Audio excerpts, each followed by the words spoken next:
If you ask me, now who I go ask? No matter where we see, so my country people, I greet you. This one now we to read for ground. Today for the matter for ground, get one serious ogbonge tori wey wan shoot mouth put. The tori be say, wetin go make man carry hand? You see the one I dance? Gbagaza. Forget her for woman. Wait till the second verse before my story begin. If you ask me, now who I go ask? No matter where we see, so we tell where it starts. No be me the talker. I beg una make una sit down because we dey come really shook mouth on this matter. Then later for the program, you go come bring us, so that you go see shook your mouth for the matter you dey come. The matter for ground. Now who I go ask? Now who I go ask?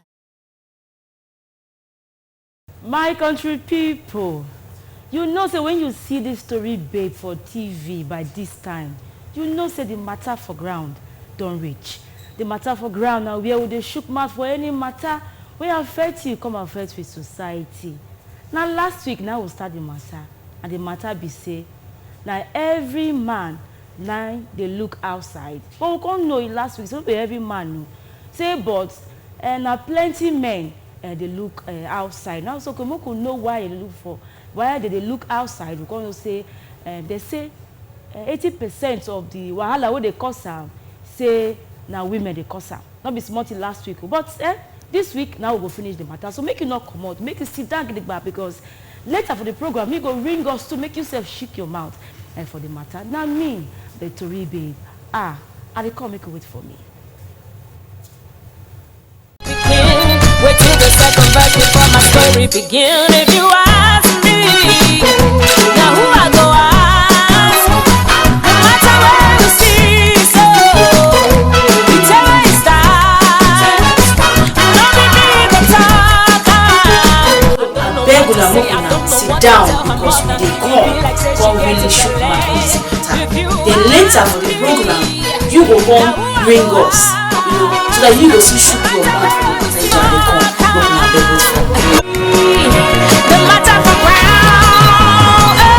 Now who I go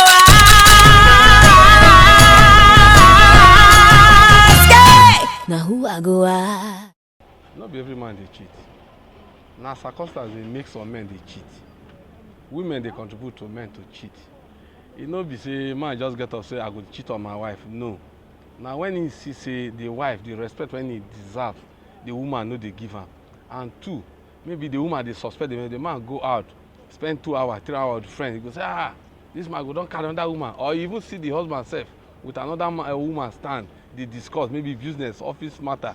He go say, if like say he with that man, he did with that woman. He go they ball the man go they feel sad. Say why my wife they behave like this? Okay, if you say I they cheat, make a kukuma do now. You know, if a woman is loyal and humble, even though if the man said do one thing went bad, say he slept with another woman, and the wife feel they humble to say what you do now, you know good. The man feel understand, make it change in way, so that the relationship go dey in order. But some women go take and like fight, say now they are right, say they don't marry, no man go fit do this, and man get the rights and privileges when they in body, because one 9 pay for the woman bare price, 9 want the woman. No be saying that the woman can't say you must marry me. So the woman too supposed to understand, say that man get right to do beyond her expectations. So if man go do all those things, the woman not supposed to challenge her, but he go plead with her, say, my husband, disease deal, this one they preach something that is reasonable to the man. The man too go seriously say, not true, something deal, if it happen to me, if it happen to other person, I better make her take care. He go change. But when you can't take and say, nah, right, say because I am married, he pay money for my head. No other man, no other woman, nobody go near her. And now let me go the deal. No, it go bring problem. Nah, so the thing be. No, not be every man they cheat. And even those way they cheat, now because of condition one, the women where they marry, there are certain things where they look for their life. If the women don't get those things, the man go outside, go shit. Then another one, men where they shit now because they do not get the fear of God. Any man will get the fear of God, no will go shit for outside. Then another one again, if man marry woman put for house, the woman need to bring her body down. The man need respect, but the woman need to respect her. All those are the things where they make man they go outside, they go shit. But if the woman respects her and the man get the fear of God, you no go ever go outside go shit. Those when they cheat, they don't get fear of God. Now, if they get fear of God, they no go cheat. That's the major aspect of it. They believe that, and in this life, you look at this life, no cheating in this life. Why does that? No cheating in this life? Because if you think say you cheat yourself, you cheat somebody, now yourself you cheat. Because one way or the other, you go pay back. So that's why I say that not every person they cheat. And if you know the what it be to cheat, you not go enter into cheating. Not every man they cheat. Men differs. Be say now from birth. The way where your mother born you and your father born you, maybe their characters then. Now you go follow. Then apart from that one, friendship self the cause. As a friend, if you dey good, you go mingle with bad friend. It go happen. No be every man now they shit. Some the characters, the family that give birth to you, the parents that give birth to you, maybe the father is a womanizer. You understand? Because of the blood from the foundation. You understand? You now differ. So not all men cheat. Sure, you know, say if man get even apple now or woman when they glitter for house, you know they do am. So I don't go say waiting the cause am. So women are still good, but even as at that, the men still go outside or they cheat. Some day will be Christian, some will be not be Christian. But the Christian one no they cheat. Not be say the Christian one no they cheat, but because of the trust where they get, they know they cheat. The trust where they get for where God do. Sure you understand them. So some of them know they cheat. That question is strong. You understand? It's strong way when a very good question. No be all men sure. You still get some faithful men normally. You understand? You still they sure normally. But if you check out men, we set of 100%. I mean we say like 50. Feed they cheat, 50 no feed they cheat. If you look into the matter very well now, you gonna say sometimes the woman still follow for the way they cause the cheating matter. Understand? Because if your woman they do well, you know look outside.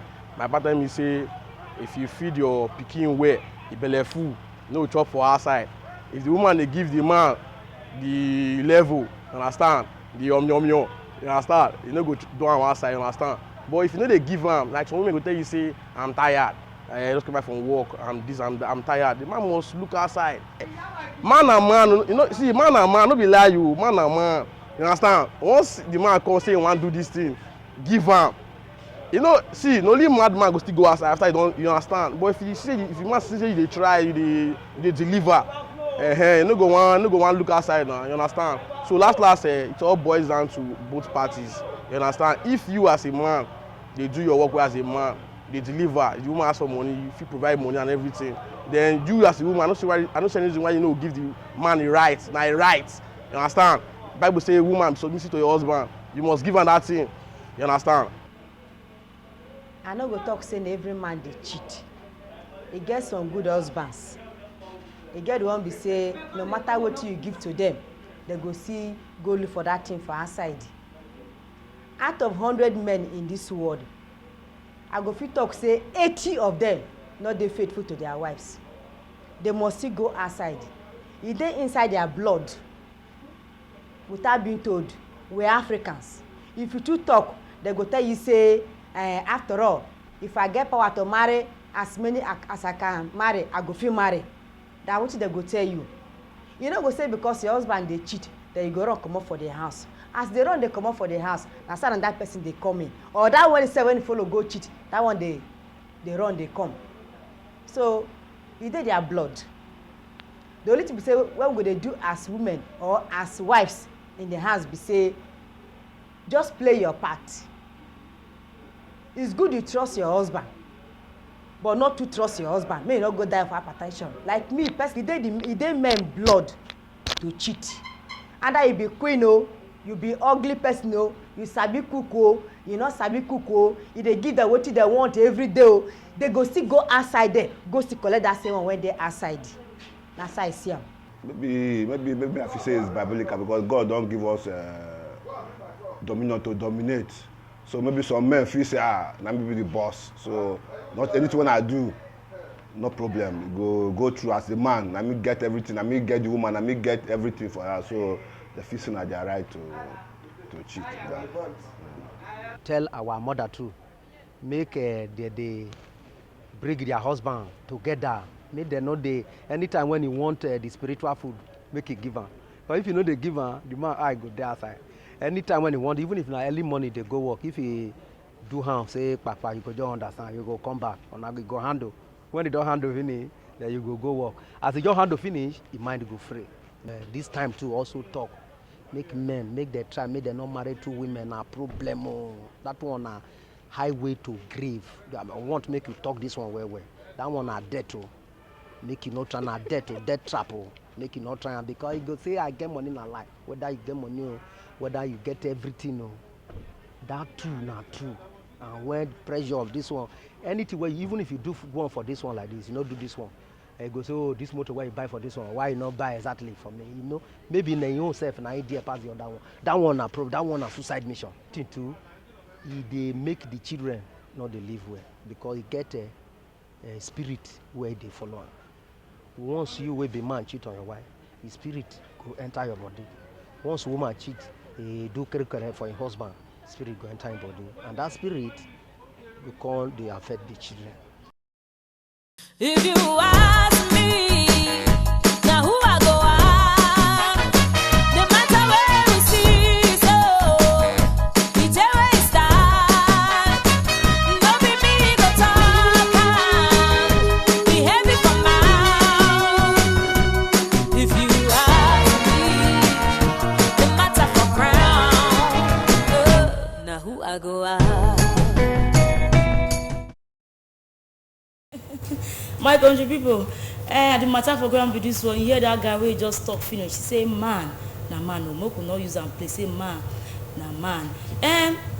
So not be only me there to talk the matter. My people were there with me last week. They see there Moko finish the matter. So Moko still know them. People be say no watch us.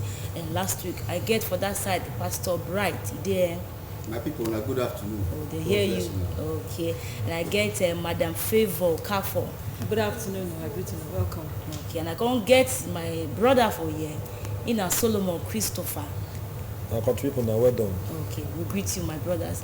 And last week, not be small thing. If you not wash them, meaning say you miss something. But thank God say, and now this week now go finish the matter. The matter be say, now every man they run show outside his house. Now every man go leave his wife, come out for anywhere. He did house, so he did travel, go do. They call am flinging or go get one standby babe for corner also saying get no reason wey waka da waka. Last week they say man na man say as African man say e hard when they no go outside go do one or two things for outside, but the one you come cause kasala last week na when madam say person call us say now women they cause am because women their husband go say give me the thing do, they go say no. Well maybe because they dey busy, don't we go work since morning, can't come back for night, can't cook food for your husband, can't cook food for your children, can't even clean house, take care of house. Then oga come and say madam come run show. If she say she don't tire, now they come provoke. Now my madam here come talk say whether na food e be na food. So pastor here wetin I talk, and all of us here last week go yarn the matter. So you can't try tell us why e be say na food e be, so make you yarn us. My people, as we talk last week, this our beautiful sister talk say no be food. Wetin be no be food? Sex no be food. No, for marriage, and I can't say na food. Na food because na God creator.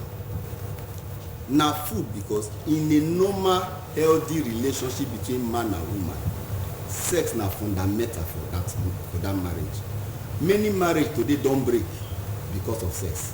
Now make I read as a pastor many a times I don't get my opinion. Now from Bible I would talk. Make I read one scripture for Bible. Or now two I get, but make I read one because of time. 1 Corinthians chapter 7. Make I read from verse 1.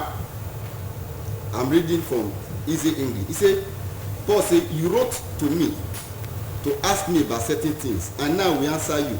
Yes, it is good thing when a man does not marry. He said, many people have sex with other people who are not their wives or husband. He said, but you must be careful never to do that. So every man should have his own wife, and every woman should have her own husband. He said the husband should have sex with his wife to make her happy. He should do that because it is his duty. And the wife should do the same thing for her husband.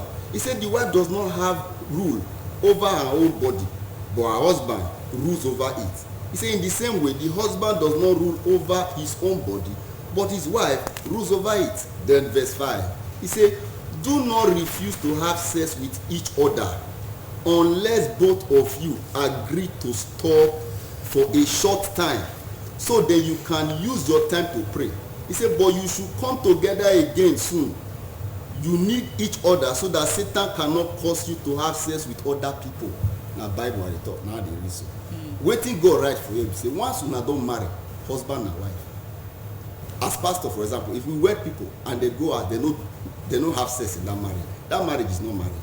Because sex in the first place, now they seal the agreement or the covenant of marriage between husband and wife. Now, in any marriage, we say the woman they starve the husband of sex for one reason or the other. Bible says it's not supposed to be like that. The same way when man take get dry for sex, now so woman take get dry for sex. Now God puts that thing inside them. But Bible can't talk say if anyone say no one do, he say maybe based on agreement, two of us agree.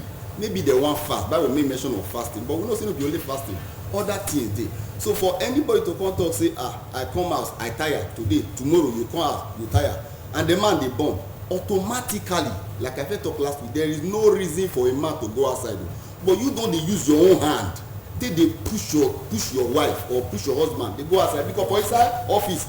All these guys when they do tikele, they shake body for the man. But you they starve him. Now the man food, which not be food, what he can do. But the woman tired now, not be the matter. Don't say the woman say no one do, but he tired. See, now make me talk say it must be based on agreement. When you can't say agreement, I be wife, I can't tell my husband say I tired. Not be the agreement. Get the way you go take talk. Now make me talk say healthy romantic relationship between a man and a woman. Anything can be discussed. For you to just say I tired. Now so they talk am, you know be so you tire. Say now wait, no be so you supposed to be now. I talk Bible because okay, but that will not reach made the man. At least you go be here now. He no reach, but I'm saying that when the woman can't take am as if she na her right or her duty, Bible talk am for here. Say the woman no get power over her body. When me talk am, you hear us now. He said the man no still get power over her body. Now, my sister, may I tell you one of the biggest things where they happen. Many a times, the way men think they relate when it comes to sex, not so women think they relate when it comes to sex. Man want jump on top of woman, do he don't rest in no come out. But not be so women be. You dey office, for example, your wife dey house, you send her a message. Those one are things where be see don't you already the iron cloth where you want wear. Now it be that. But so just I don't hear women complain. So not be all men they iron the cloth where they won't wear. They will just drop enter inside the cloth. This one animal. And that make me now this they cause this problem now. No, that make me say this one an animal. Animal they jump on top of another one, don't they do what you want to do. That make me use the word in a healthy romantic marriage. Okay. We must not leave that context. Healthy, romantic marriage. Communication now one of the fundamentals for a healthy marriage. If communication dey mutual between husband and wife, sex no be anything na food. If na 15 times saying one time, no be 12 that they enjoy the thing. But don't you see where we don't hear story of wife or woman will talk say anytime when my husband come, in they give him just because he no want make it work out comot. But even such men like that, they still they go do what they want to. Yes. They can't give excuse maybe the wife fat or the wife they one style. Like I talked. So how we do the matter? Like I talked last week. There is no justification for looking outside. If you read the book of Proverbs, chapter 5, from verse 15, Bible say make you drink water from your own system. In other words, say make you dey satisfied with your own wife. Like I talked last week, there is nothing where another woman gets where your wife no get. That's right. The investment where you make on your wife, na be the way you go take appreciate am. Many men wey dey tell that woman, you are looking beautiful, you are looking. Na person na make the woman beautiful, na make you dey appreciate am, dey admire am. If you do the same thing to your wife, I no see any other woman wey get 10 head, 10 eye for head wey be say you go dey chase. So any whether your wife fat, na who define fatness? Na you define fatness now. Many a time that woman wey fat, she no fat when you marry her. Right. Na your pikin she born wey come make am fat. So if you know say fatness no good, help her go through the process. She not even dey happy say she dey fat. Some men dey like fat women. So now you go define wetin fat, wetin slim. For me, if you are a woman and you tall pass my wife, you too tall. If you fat pass am, you too fat. If you slim pass am, you too slim. My wife na the perfect thing wey I get. Na wetin I admire. That's my principle. So because of that, I no go fit go look outside. Wetin I wan go look for outside?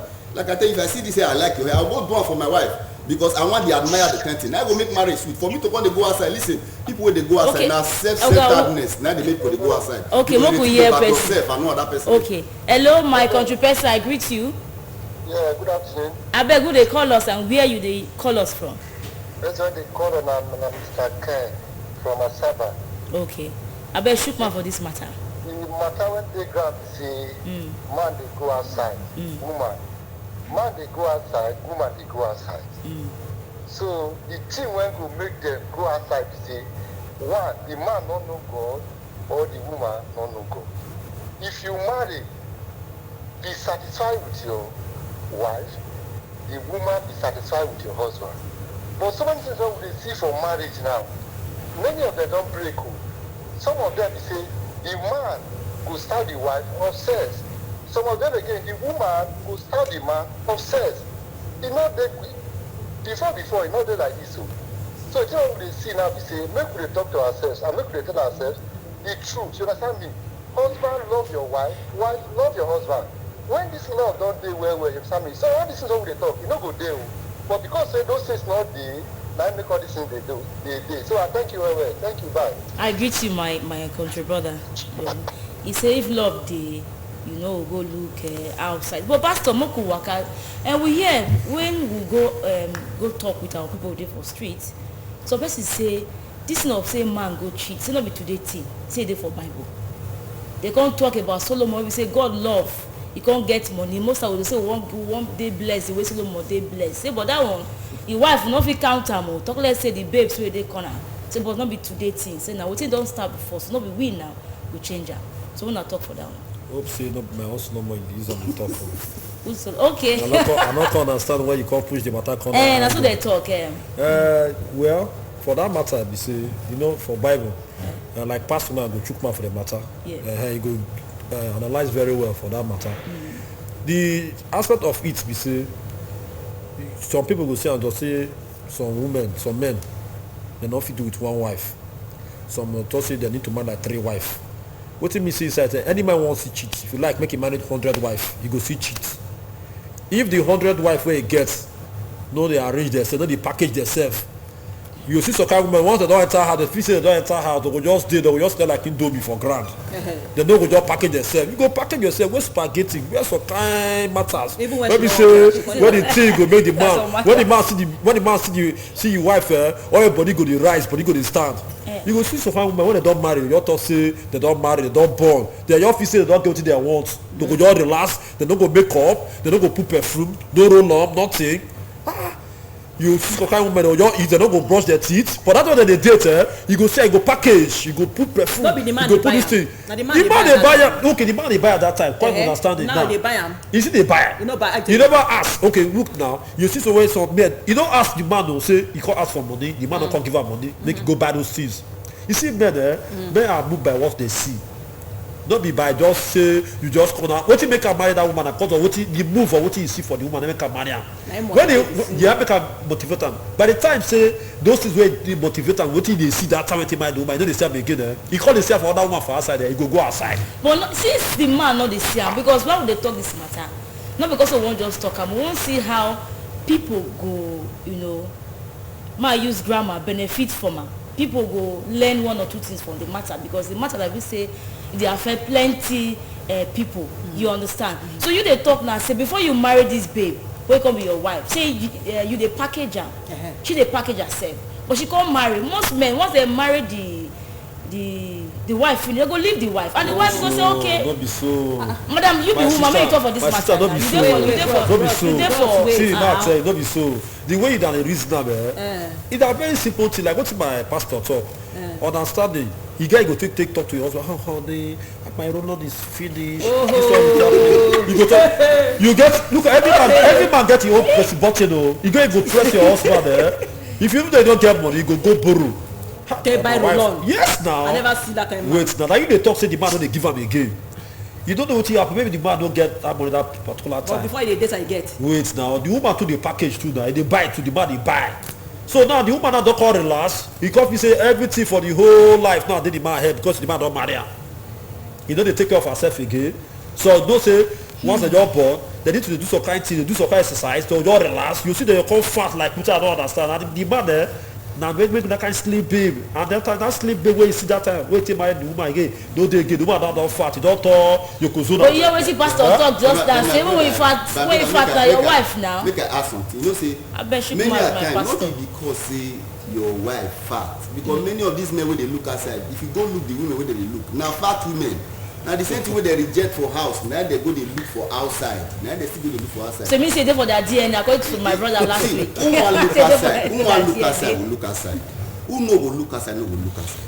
You mentioned Solomon just now. Yes. I want to talk about that Solomon. See Solomon. Bible call Solomon the wisest man that time.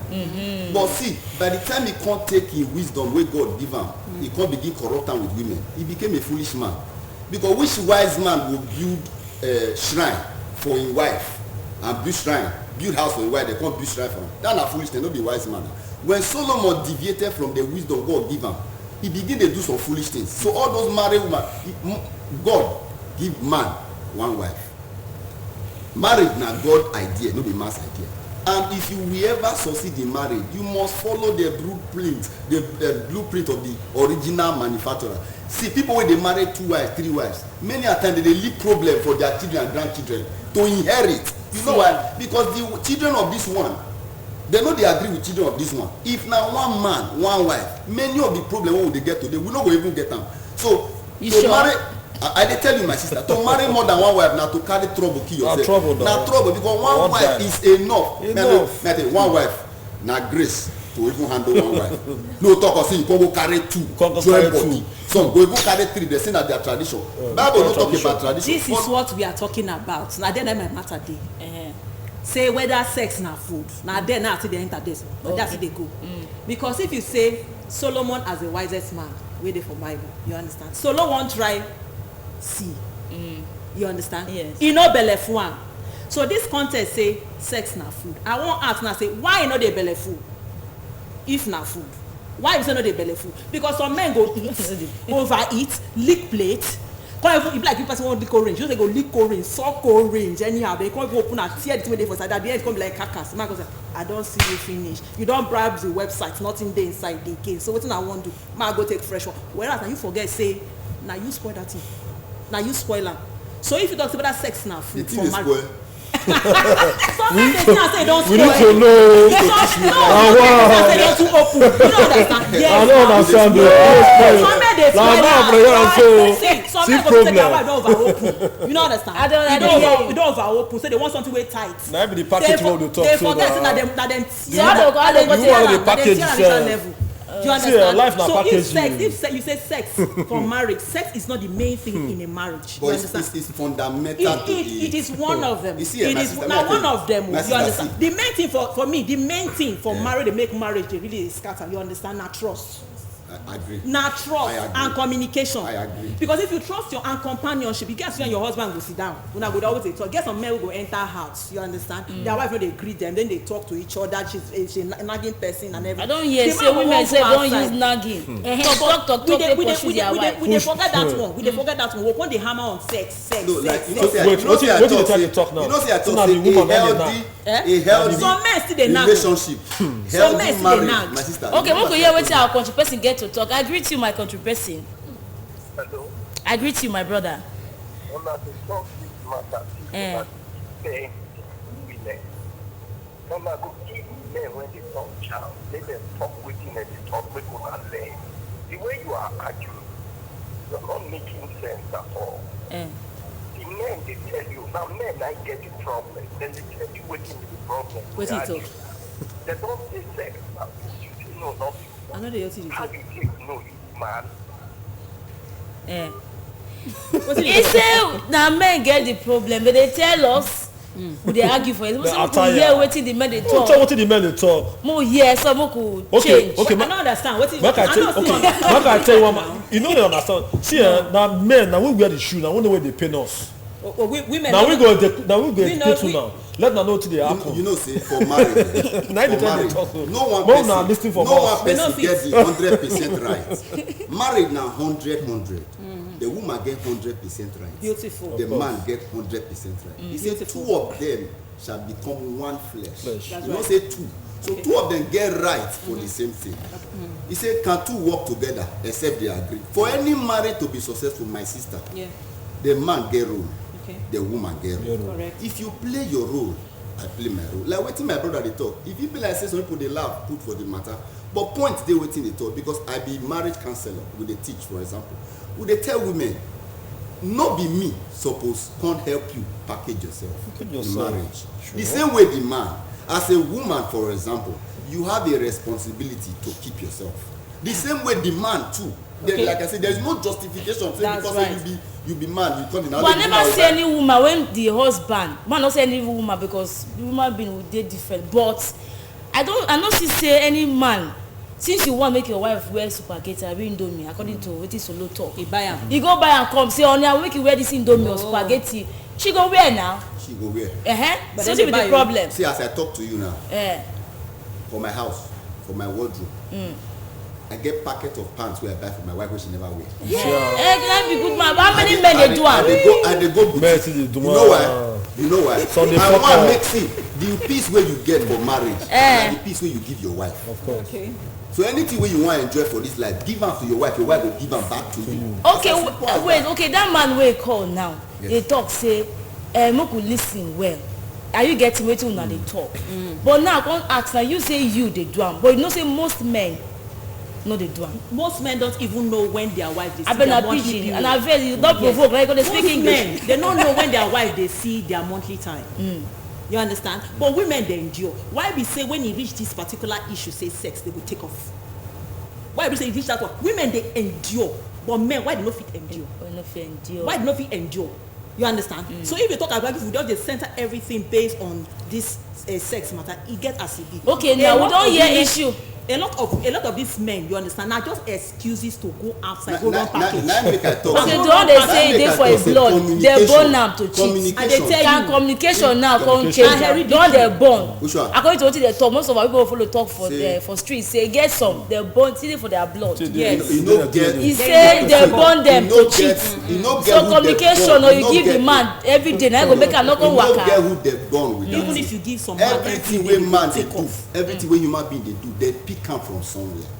They copy am from somewhere. Say they born am with DNA. The girl with the man wey they born wey be say na dog na so to go waka. No, na wetin him dey learn. He don pick am from, maybe he pick am from him father or he pick am from somebody. I wan begin dey practice am. Like somebody tell us last week as we dey talk, for marriage to work, God must be at the center. All this how we dey talk so now. If God dey center of the marriage, you know we go dey cheat on your wife because Joseph, many people. Joseph, according to the argument we get, see, when Joseph even those people dey inside church when Joseph enter Potiphar, they see they go the wrong show. Nobody dey there. Potiphar no dey around. But Joseph say, I will do this kind of wicked thing. He never even mention Potiphar. He said, I will do this kind of wicked thing against God. Because if you go cheat on your wife, you dey hurt yourself. You dey hurt your children. You dey hurt your family. You dey hurt your church. It just mean say you just dey self-centered on yourself.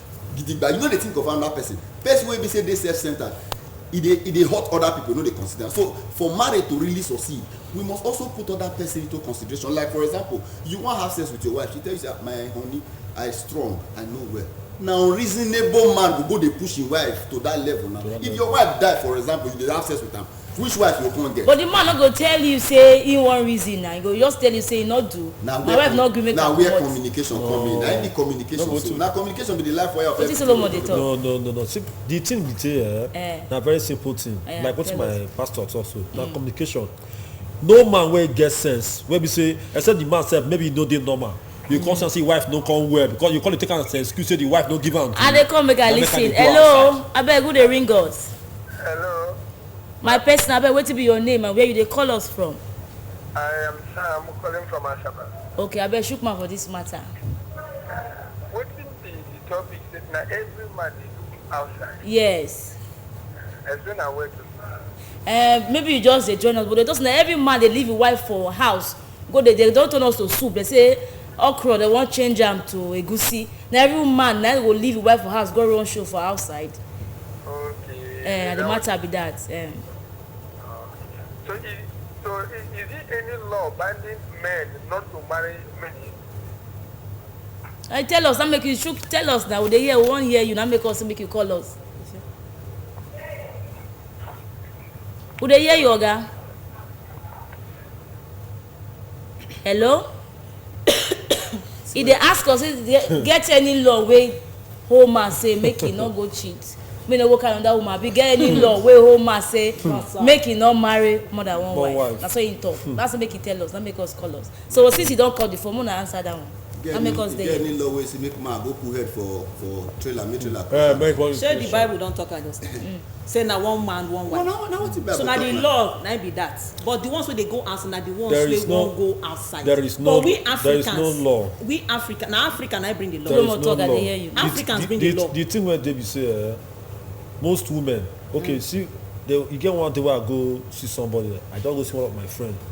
I just hear the woman they shout for background. The man just quietly dey one corner. He shout for the man so I can't notice am psychologically. I can't see the man just start motor. That man don't zoom off. In the sense so, I can't use style to throw what give somebody.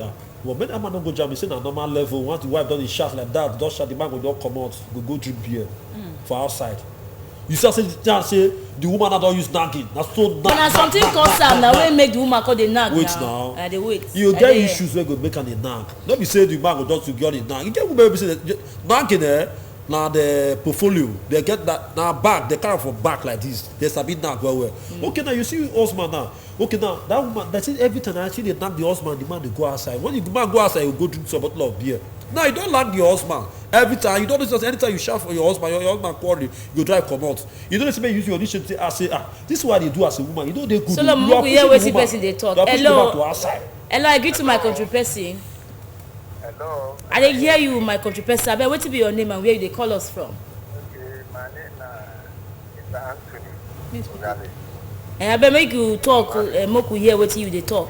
Yeah, this issue I thought there. Talk am open. Matter. From my experience, now man, now a woman, now man they go out past men, those women they go out. But we think the one men they go out this body here, not they get born again, whether it's Christian or it's people. No, the body in our flesh. But we talk ourselves now because born again is spiritual matter.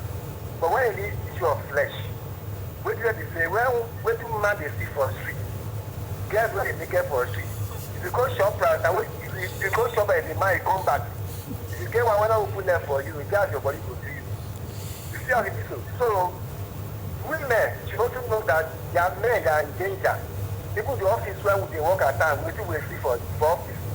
Man will not get discipline. Don't say man the planner, say he won't go out. Even sometimes man if someone say he won't go Abuja for conference. You not plan to say I won't go to go meet woman. But when you go that distance, so women not going to say men that they communicate. So that's why I like this, I travel. Every day I must come around 3 times. Make I say they communicate. Communication is very important. Then when man come for travel, and make it will come and class, somebody from passport to say romance. But some women they don't want that one. Like when I just go to university, I get one girlfriend that time. Every day, like, if you come my house, you can even get to say, won't take care of me. But now you say, women when don't marry. If you just try and say you face one side, throughout the night you go face one side. No go no say, you woman, it's not a crowd say, men women they make attempt to. No man go see woman when they make a get one there, you go run come out. Even though not a man before, you go skip her. So make women both parties they play their role. Make it in the sweet. Make marriage continue. Thank you. Oga, you talk plenty.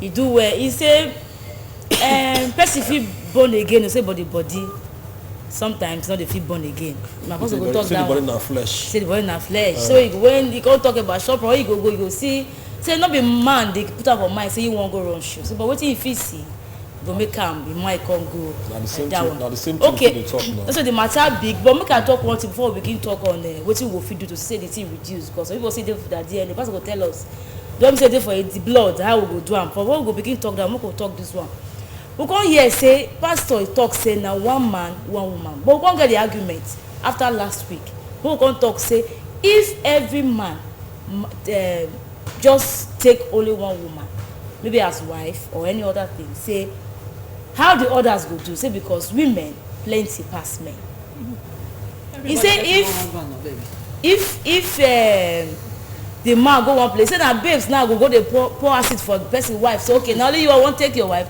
I give you this one then you take your husband say wahala say kasala go burst o na you dey for street make you talk. One man one wife na Bible talk so there's every husband for na impatience wait for your own now but for your own now why you dey shake talk now na very simple thing na very simple thing I wan make she talk finish aya talk na we no get time na very simple thing like what I tell you before the women dey package okay now like for instance now see wetin dey happen now they talk say women full streets and you as a woman you know say women full streets o na dey hear am o na dey see women if you go shop right now you see they littered everywhere both outside and inside yes na women littered everywhere now sorry to say they are littered everywhere you see them will come from down zoom like say they dey do fashion parade and na business now dey talk so na no business e get some people say they patronize them o they get people dey patronize them o the men dey patronize those people dey call am business na the matter now we dey talk so so you see am so wetin we dey try dey talk now say no be one way kind dem put as dating o those one dey go dey patronize those one dey for outside dey join make we hear wetin our person get to talk hello my country person I greet you. Hello, good afternoon. I'm watching the program. Okay, abeg where you dey call us from and wetin be your name? My name is Pastor Jack Chukwunayalom. I am calling from behind NTA. This matter when I talk so. According to Jesus himself, the Lord of life. You know, in the Old Testament, men were doing what they like. Jesus came and corrected it in the book of Mark chapter 10. If you read it down from 3 to 5. Jesus said that he that made them a man and a woman. We cannot continue to be making the same mistake that others made before. The pastor there has concluded the matter. If you like, anyhow you want to handle the matter. He that made them from beginning, Genesis, he made them a man and a wife. Anything apart from that, forget it. Satan don't enter. Okay, we dey hear you, Oga. That is the conclusion of the matter. Conclusion of the matter. When they look outside, I've been with my wife now for close to 15 years, and I never look outside 15 years. because I know the principle. Okay. I know what the word of God says. Any man that is still looking outside after you are married, you are living against the word of God, and there is penalty for that. Okay, thank you, Oga. Say you call us, and we don talk. We don talk since they talk say na woman dey cause am. Man sef dey cause am but we don know say this thing don cause plenty problem for we society for we family we don hear issue wey be say husband check us wife phone see say maybe babe number dey e dey sleep e go cut it in that one don die you understand so the thing dey affect both the woman the wife and the husband we don hear issue be say e dey argue who called you who do that who name that dem stab am e die. So the wahala plenty you dey feel say you be man say woman make dem dey corner say na wetin you wan do but no know how the thing go happen e go affect the man so wetin we go do that e dey for your DNA according to Solomon na your blood na e dey or na your wife dey push you go outside or Solomon kill us e say women speak grammar say we litter everywhere we plenty everywhere even say we plenty wetin we go fit do sharp because time don reach but we we'll end this matter wetin we go fit do to reduce this matter. Bible say godliness with contentment is great gain. E good make man dey satisfied with the wife wey he get and e also good make woman dey satisfied with the husband wey he get na that satisfaction na go remove your eye to know say I don reach my last bus stop I don sign and this one na till death do us part na we talk before everybody make man make woman dey contented satisfied with wetin God give them at their life. Okay, madam, may you talk my own solution is say make the women them try to the romantic. Make the try to be romantic. That is, they call the husband, they check on the husband, and they give the husband this thing very well. If possible, the two sides they call, yes. They call two sides. No, you know why now? Because now the woman want to play outside. So if the woman, if they get time, they call the husband well. They check on the husband. You know if you get time. She not get problem. Wait now. You know if you get time to look outside. Okay. You understand? So if they regular communication, like what you talk before, okay, time don't go. And madam, make you talk. Madam, shook mouth. Well, wetin I wan get to talk now be say na to take make your bed na so you go take lie down. You hear that I tell you so. If you feel say maybe your wife no dey give you enough of this food when dey belle full you, you go call am then you go tell am say this is how it's supposed to be. Initially when una start no be so e be. As na dey go now she change. Get time to find out say that is where communication comes in. Talk to your partner. Make you know why. No go outside go bring wahala. No go bring hate. The thing full outside. See now people wey fine and they get am. And you know. Okay, my country brother, I thank una say una come. I want thank Pastor Bright. He didn't say you come. You do well. Say you come matter for ground. And I want thank my sister. She can't provoke on they speak English, but all join. Now the matter be that favor. Okafor. I agree to my sister. I can't get my Ogaya Solomon. He say make women package themselves. If you business about buy the type of house, the therapy, try make you wear spaghetti. May you wear bun shorts. I pray make the man as a husband as a wife wear bun shorts. May your eye not go outside. But na serious matter about now last week we start this matter, so we have to finish am today. So don't finish the matter. But before we go waka comot for matter for ground, don't hear say now both man and woman. Now they cause am. If you be woman, that thing wey be say your husband dey like well try make you go back even when it's not dey make you happy, not dey give you joy, try make you go back. If you go back like that, in mind go come back and make you dey pray, not to be say God no go fit do. Make you package yourself. Men too, make we sef make men too try to make your wife happy. I no see any woman wey dey give sugar for mouth you go say na bitter leaf na you want. So na so me go take waka comot. Na me the Tori babe. We'll come next week with another strong Tori for us to learn. Now, bye-bye. If you ask me, the matter for ground, now who I go ask? If you ask me, now who I go ask? The matter where we see, so it's a waste time. Don't be me go talk, be heavy for mouth. If you ask me, the matter for crown, now who I go ask?